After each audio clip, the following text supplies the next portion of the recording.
Now I would request today's keynote speaker, Professor A.K. Shiva Kumar, to kindly address the gathering. Please, sir. Thank you very much. Honorable Minister Ampreen Lindo, Law Secretary Cyril Dindo, Health Secretary and Director Marty, thank you so much for being here. Distinguished invitees and Sangma Fellows and the team from Sambodhi. Thank you. Yeah. It's a privilege for me to be invited to share my thoughts with you on this extremely important occasion when the government of Meghalaya is launching this unique initiative to enhance the capacities of its officials for improving evidence gathering, data analytics, and more broadly, governance in the state. This is my first visit to Meghalaya. I've been in Sikkim several times. When I was much younger doing my PhD at Harvard, my dissertation was on Sikkim. Was on Manipur. Manipur, not Sikkim, Manipur. And I spent several years traveling to and in around Manipur. Then more recently, I've been working in Sikkim last 5 to 7 years. I did the first Sikkim Human Development Report. And I find the Northeast absolutely fascinating. But having said that, every state in the Northeast is so distinct from the other. So it's as difficult for me to generalize about what I've learned from Sikkim or from Manipur to even the experience of a Meghalaya, Tripura, or Arunachal Pradesh. I think that's the distinct feature, though we club them all as seven sisters, but they're very different sisters. Coming back to this, it's really, I think, enhancing the capacity of government officials, for me, is the most urgent need of the hour for improving people's well-being, and especially at a time when we are beginning to talk about what kind of a country or what kind of a state we need to have 100 years after independence. So we still have a little over 2 decades to get there. What I'd like to do today is really divide my remarks into 3 parts. The first, you must allow me to become a little academic and professorial. I'm not an implementer in that sense. To just look back and take stock of our development achievements in this country. Look ahead and say what I feel are likely to be the key challenges of the future. And then end by making the case for why I think the state or the government has to emerge as the most critical player in making the lives of people much more secure and prosperous. So let me begin by taking stock and looking back. And I think we all know that India has made extraordinary progress along several dimensions of human development, especially over the past 25, 30 years. India's economic growth story is something to be really proud of. It's the envy of many countries. We were the fastest growing economy for almost 2 decades before the COVID pandemic. In the 5 years before the COVID pandemic until 2021, we were growing at almost 6 to 7% every year. That's remarkable for a country of this size. And even now, after COVID, we have regained that tag of being the fastest growing economy in the world. But we must also note that the per capita income today we haven't yet reached the levels that were in 2019, 2020. So even though growth has been, and we're proud of the growth, we still haven't gotten back. So the pandemic was a really serious hit on our economy. India today remains among the top 7 or 8 countries attracting the maximum foreign direct investment in the world. And that's no surprise because the biggest strength of India today is the demand. Prime Minister Modi once said there are 3 Ds that give us our strength: demography, which is the young population, then democracy and demand. And I repeat demand because this is the only country where the world is expecting the demand to grow and the markets to grow. So many foreign countries have really no way to go in terms of investments except to come into India. And this economic growth has brought with it extraordinary changes. And I think all of you in the last 20, 25 years would have visibly seen the physical transformation. If you go around and see how villages are today or small towns are, with mobile phones, color televisions, roads, connectivity, even SUVs in villages and air conditioners, purifiers. We've got all the comforts going for us. And I think all this has been made possible by economic growth. It would not have been because our per capita incomes have really doubled and quadrupled in the last 2 decades. Millions of Indians have been lifted out of poverty. And it's not easy, by the way. In fact, the numbers are even 100 million, 200 million Indians have been lifted out of poverty in the last 15, 20 years. And in 2015, 2016, only 25% of India's population was considered to be multidimensionally poor. This is a new indicator. It's not a new indicator. It's an indicator that looks at health, education, and standards of living. So on that count also, we don't have more recent data. And according to the latest World Bank estimates, only 10% of India's population lives below the poverty line. And there is something called the World Poverty Clock. In fact, it's very interesting. If ever you Google and go into the World Poverty Clock, it updates what is the proportion of ultra-poor, people living in extreme poverty. And according to this, only 0.3% of India's population is in extreme poverty, defined globally as less than $1.9 per capita per day. So if you're going by these indicators of economic performance and reduction in poverty, it's remarkable. Coming to the expansion of social opportunities, again, we see in health, education, phenomenal improvements. Life expectancy at the time of independence was 36 years. It's difficult to imagine what it means to life expectancy of 36. Today, we are close to 70. Our under 5 mortality rate has fallen sharply from 59 in 2010 to 32 now, according to the latest National Family Health Survey. The maternal mortality ratio, which was 254 in 2005-2006, is now down to 97.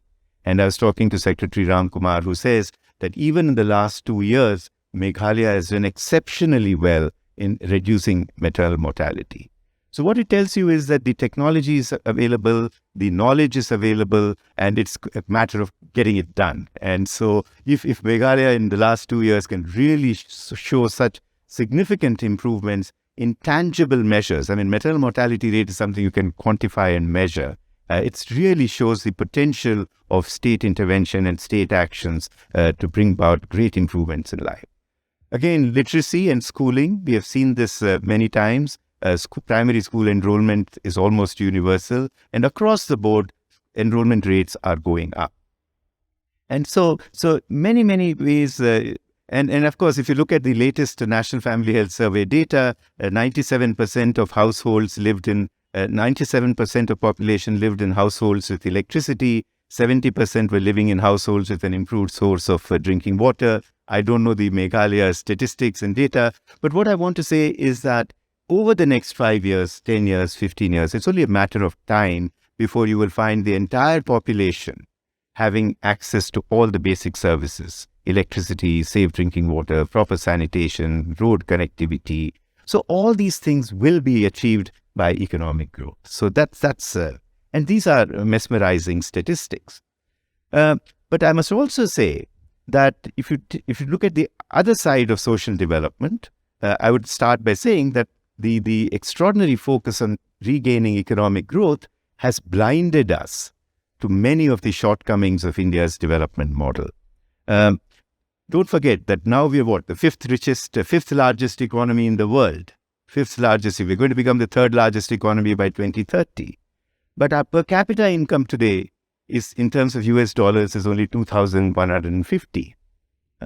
So it's really, and just to put it in perspective, if our per capita income is today around $2,200, China is close to $12,000. And in 1990s, when reform started, both India and China had very similar per capita incomes of $350, $360. But look where China has gone and where India is today. We're talking a lot about G20 at this point of time, and there's such a hype in G20. We are the lowest in terms of per capita income of all the G20 countries. The highest, of course, is the United States of America with $70,000 US dollars as per capita income. But even the countries, the developing countries or the emerging economies with which we compare ourselves, if you take Brazil, Brazil has almost 4 times India's per capita income, about $8,000. Mexico has a $10,000 per capita income. So it's nice for us to compare ourselves to even Mexico, Brazil, and so on and so forth. But just in terms of the income gap, there is a lot to get there. Many statistics like this will, we are self-sufficient in food. We are the only country which is sitting on 40-50 million tons of food grains. And then still we find that 36% of our children under 5 are stunted. And it's among the highest rates of undernutrition among children in the world. Why is it that if the ultra poor or whatever, extreme poverty is 0.3% and only 10% of the population is poor according to the World Bank, why is it that even today 815 million people are getting subsidized food under the National Food Security Act? So this monetary notion of poverty, economic self-sufficiency are all questions that we need to examine in detail. So numbers will give you some idea, but we really have to get behind the numbers and statistics to see what is happening. The other feature of India are the extraordinary inequities that persist in the country. Take income inequality. I think there's a World Inequality Report that is brought out. And according to this World Economic Inequality Report, India is among the most unequal countries in the world. And the data is taken from here only, but analyzed. The top 10% of Indians hold 60% of the national income. So that shows how much the growth has led to the benefits concentrating in the pockets of extremely rich people. And today, the bottom 50% of Indians hold only about 15% of the national income. And the report says that India stands out as a poor and very unequal country with an affluent elite. And just to get a sense of where we are in terms of per capita income, the latest reports are saying that if your monthly income is more than 25,000 rupees a month, I think it's nice for the Salma fellows to hear this number. I've told you get quite a generous fellowship at this point of time. If your monthly income is more than 25,000 rupees a month, you are earning more than 90% of Indians. You're earning more than 90% of Indians. So the reality of this country is very different from where we sit sometimes and we get lost in our own jobs, in our own security of work and so on and so forth. And there are other inequalities. I think the adverse sex ratio, the fact that there are only 943 women to 1,000 men, has been systematically pointed out as an indicator of anti-female biases and discrimination against girls and women. It's something that we have been struggling to do. There are many schemes in government, Beti Bachao, Beti Padhao, and so on and so forth. But we are not making a large, long-lasting dent in this figure yet. Interstate inequalities, I haven't done the comparison, but I was looking, if the female life expectancy in Kerala today, for example, is 77 years. And in Madhya Pradesh, it is 66. So there's an 11-year life expectancy differential for a woman who is born in Madhya Pradesh and in Kerala. So we are one country, and it's very nice to have a slogan of one country, one people, but we are very unequal in terms of the capabilities that we have achieved. Of course, I won't get into the inequalities arising out of caste, religion, caste, and so on. But I can't avoid commenting on air pollution. I live in New Delhi. New Delhi is the most polluted capital city in the world today, and 13 of the most polluted cities in the world are located in India. And so it really points to the fact that, yes, we have had growth, but what is this character of growth that simultaneously we have all these negativities or external negative externalities as economists talk about this. So let me sum up our development experience. The first one I want to say is there are 3 lessons, and I'll just be very brief. The first is that you cannot judge progress in terms of an expansion of incomes or GDP growth. And, for economists, income is a level of well-being. That's why the World Bank classifies you as low income, middle income, high income, suggesting that if you graduate from low income to middle income to high income, and that graduation can come only with economic growth, that is progress. So income is a measure of well-being and growth is a measure of progress. But that is a very flawed way of looking at it. And one of the biggest critiques of this has been Professor Amartya Sen. As you know, he's a university professor at Harvard. He has an appointment. A university professor is somebody who is so eminent. There are only about 15 university professors all over Harvard who can choose the department they want to be affiliated with and teach across any school, Harvard Law School, Medical School, School of Public Health, Business School, Kennedy School. And Professor Sen is a professor in the economics department and the philosophy department. I was very fortunate when I went to Harvard for my PhD. He was there and he agreed to be my PhD supervisor. And I've stayed very closely with him and I keep working with him. So the whole idea that Professor Sen has been propagating is to say that we have to shift from focusing on an expansion of commodities or incomes to an expansion of capabilities. And the entire measurement of progress in terms of basic needs were food, clothing, shelter, and so on, or you can call it improvements in standards of living. I give you examples. You have a color television, you have a car, you have a fan, you have air conditioner. These are all commodities. Or even in the quality of life, many middle-income families, the women will say, we have a dishwasher, we have a washing machine, we have reduced drudgery, but the fact that the woman has to do everything has not changed. So we have a microwave oven. This is all defined in terms of commodities. And Sen questions that. Can you really measure progress in society based on access to commodities? And so he talks about enhancement, not expansion of not commodities, but capabilities. And what are these capabilities? And he says it's for example, the capability to lead a long and healthy life. So just the fact that you can, when I'm talking about a woman in female life expectancy in Madhya Pradesh in 66 and Kerala 77, it just shows that the average woman in Kerala can overcome a lot of illnesses and so on and so forth and lead a long and healthy life. The capability to be well educated, the capability to be well nourished. And in fact, Adam Smith, who's a well-known economist, is often talked about as the champion of free markets and invisible hand guiding the markets. He was a great moral philosopher. And Adam Smith talks about the capability to appear in public without shame. The capability to appear in public without shame. And he argues that for poor people, it's not often money or getting a decent electricity connection or a gas connection or something. It is to be treated with respect. It is to be treated as an equal.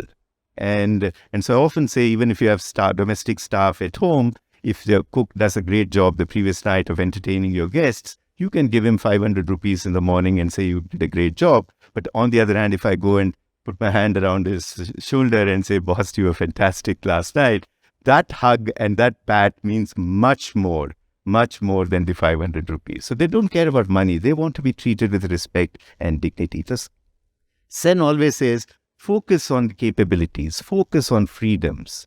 Take women, for example, today. A woman might be married to the richest landlord in some remote part of North India, Madhya Pradesh, for example, 10,000. She may be very rich in that sense. But Sen will ask, what is the use of that richness if she cannot leave the house without the permission of the husband? If she cannot go for further studies and take up a job? If she cannot invite her parents over to come and stay with her whenever she wants, as much as the freedom that the husband has? So Sen will say, don't get enamored by wealth, because the conversion of wealth into freedoms or wealth into well-being is a very different story. It's intermediated by gender in this case. But also, what is the point of having all this wealth if the government has not provided me a proper school for my child? Or if there is no healthcare center for if my wife falls sick or if my daughter falls sick, what do I do with my wealth? So in the second case, the conversion of wealth into well-being will be mediated by the provision of services, essential services by the state. So this distinction is the most important. So we cannot just go by expansion of growth story, but the numbers that I told you is that it has not translated into enhanced capabilities. The second one which I want to tell you is that growth creates an illusion of equality. So my favorite story is when I first went to Harvard in 1986. I was just entering as a student. In Harvard Square, I found beggars, which is quite a surprise that in America you find beggars in Harvard Square wearing suits. And I was really taken aback. I said, a beggar wearing a suit? Because till then I had only two suits. One, when I graduated from IIM Ahmedabad, I had to get a suit stitched for my interviews. So that was my first suit. And the second ever suit I got was when I got married. because we could afford suits in those days. I don't know if you young people have lots of suits, but we didn't have growing up that much money and things to have suits. And here you find beggars wearing suits. And you say, what is happening? So the same illusion of equality is there in our country today. If you come to Delhi and I line up 5 young men in front of you, they will all look the same, all wearing T-shirts, blue jeans and sneakers. You cannot look at them and tell me who is from a rich family, who is from a slum colony. In fact, I often joke that you'd make the mistake because the fellow wearing the ripped jeans might actually be from a very rich family. So ripped jeans does not mean torn jeans, does not mean that you are poor. So this illusion of equality has been created because there is a convergence in the space of commodities. Very poor people are able to buy. If you're a poor woman in a slum, you can make the Maggi noodles the same way as a rich woman who is on the television screen making Maggi noodles for her child in a fancy kitchen. Young women can use the same shampoo because shampoos are now available in 5 rupee, 10 rupee sachets as the film star on the hoarding. So there's an illusion of equality that's been created because there's a convergence in the space of commodities, but there's a huge divergence in the space of opportunities. And I think that is the challenge India faces today, that on the surface of it, we seem to be all riding well in terms of access. But in terms of the opportunities for young people, there is a real crisis.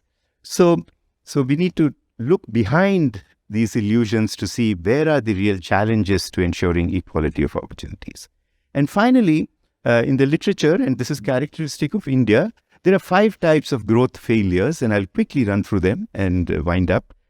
First is this phenomenon, the argument is that economic growth does not automatically convert to well-being. First is jobless growth.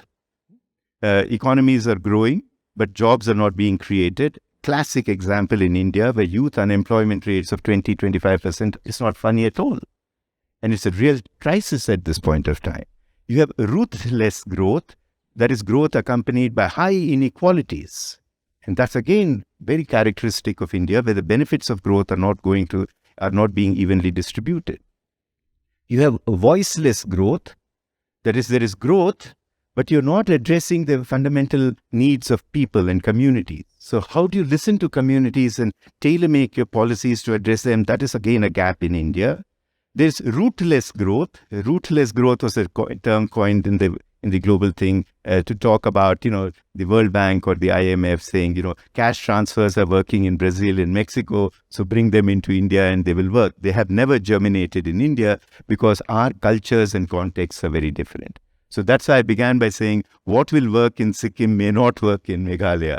Our cultures and contexts are so different that you cannot just transplant models.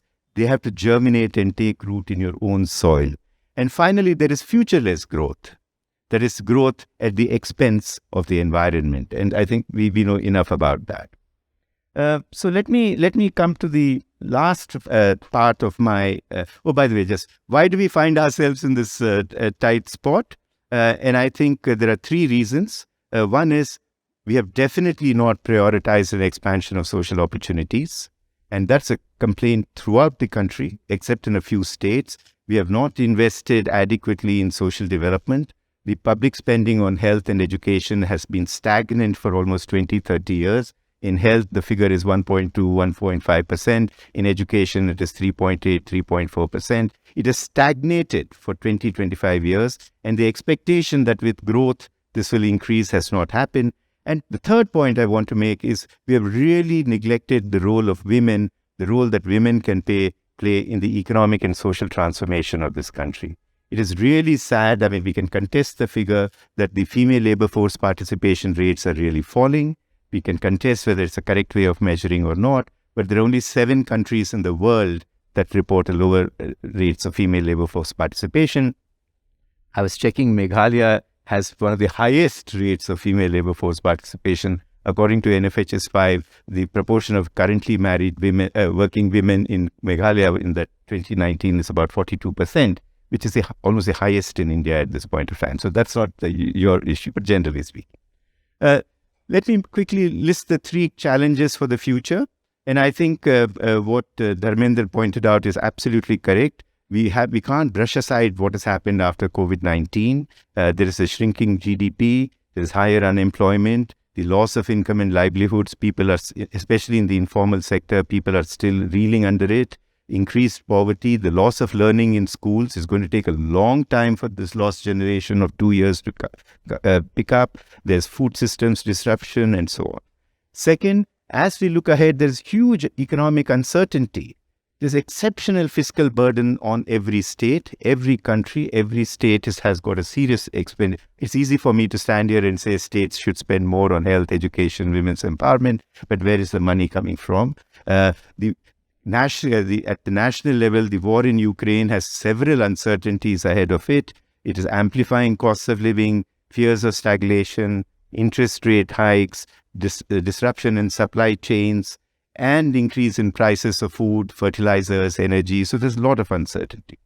And the third point, which I think I wanted to make, is that young people are living in very uncertain times. And this is accentuated by changes we are seeing in climate change. And I think the young generation faces the danger of having to face the calamities created by the present models of development. And the crisis has really developed from a lack of understanding, or even an unwillingness, I would say, to understand how the well-being of people is closely interconnected to one another and other occupants on this planet and to our common environment. Professor Srinath Reddy is a very eminent public health economist. He says, the lifeline of human health truly extends from the pulse, he's a doctor, from the pulse to the planet. And I think unless we recognize that interconnections between human beings, the environment, we are not going to go ahead.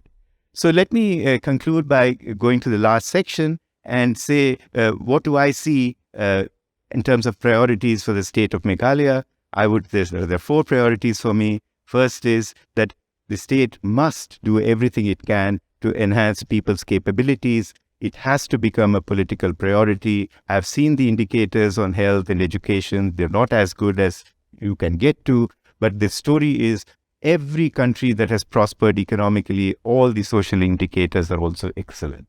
And in fact, if you don't invest in your social development, getting the sustained economic growth is not going to happen. In fact, we used to have where is the money come from? Where is the money come from? When we all were championing for the right to education, we would say, if you think education is expensive, try ignorance. And you're still paying the price for a lot of ignorance in society. Second is that I think you have to affirm the important role of the state. There's a lot of talk on privatization in health and education. Today, 2/3 of healthcare is delivered by a very, very suspicious private sector. And this private sector is so heterogeneous, from quacks on one side to extraordinary crooks on the other. So we are really caught as citizens on what it is we have to do. School education, 55-60% of children are going to private schools. In the richest of countries, United States, 10 to 12% of children go to private schools. So what is our goal for this country, that by the time we reach 100 years of independence, from 60% we'll go to 70, 80, 90 and become all 100% private schools and 100% private healthcare? No. No country in the world has been able to assure people the constitutional guarantee of right to life, right to good health, or right to good quality education without a very strong public sector in health and education. Third, I think we need a firm belief in evidence, and I'm glad that's the purpose, evidence and data and collection, evaluation, what works, for whom, where, when, why, and I'll also add for how long. Because we have a history of testing pilots and then they die, and we don't know how long it is there. Dr. Mehboob Haq, a very eminent economist, he would often say that in the field of development, it is not lack of wisdom, but the lack of courage. And he said, in evaluation circles, we often joke nowadays that, we always talk about evidence-based policy making, but many evaluators are falling prey to policy-based evidence making. So policy-based evidence making means the government announces a scheme and you quickly go and find out, and the secretary has already told you, I think my scheme is very successful and 95% of the people feel this is a great hit. So please survey and tell me what's happening. So you're sort of caught in that sense. So I would really say that, if in the olden days, we used to say one of the roles of the evaluators is to speak truth to power. Hold the flashcard. Now that has been in the changing world of social media, all this kind of misinformation, it has been changed, rephrased. You need to speak truth about power, and really break that barrier and say, hey, listen, this is an honest job. This is what you officials are finding, and you will report that to this. So that's all. I'm going to stop. I've taken my time. So congratulations and wish you all the best. And I think it's a great initiative of the state government. And if you ask me, how do you assess the success of this training program? We all have to do evaluations of this 1-year program. I would expect in the year or two, I think the secretary talked about SDG goals. I'm sure you already have your goals, but I would see that in the next 5-10 years, Meghalaya has quickly moved towards universal health coverage. Meghalaya has quickly moved into universal provisioning of good quality government school and higher education. And Meghalaya has really empowered women, addressing the challenges of working in the informal sector, moving towards universal social protection and decent jobs. On data on Meghalaya, 2 numbers that stood out to me when I was looking at it. Mr. Ram Kumar was saying NFHS data is correct and not correct. The fertility rate, there are only 5 states in India which have a fertility rate above replacement today of 2.1, and one of them is Meghalaya, a fertility rate of 2.9. And Mr. Ram Kumar says it's actually 4. And one has to really get into the reason. Meghalaya, the modern methods of contraceptive prevalence use is the lowest in India today at 25% in Meghalaya. What is happening over here? Is it out of choice that women want to have more children? Or is there a lack of control women have over fertility decisions? That's one. The second striking feature, and that's what my aspiration would be, 47% of children under 5 are stunted in Meghalaya. I don't know whether this is a correct figure or not correct, but this is the public figure. It is the highest in the country today. There are only 4 countries in the world that report more than 47%, the maximum being 50% of children under 5. That Meghalaya should have 47% of children under 5 is really a shocking number for me. And so I would say that if the effort of this governance, data, evidence, real-time monitoring, improving implementation, I would personally feel if you address these 2 on addressing the fertility question after a deeper understanding of what society says, why is it so high, and of tracking the nutrition and health issues, you would have really achieved through this training program something extraordinary. So thank you very much. And once again, thank you very much for inviting me here. All the best.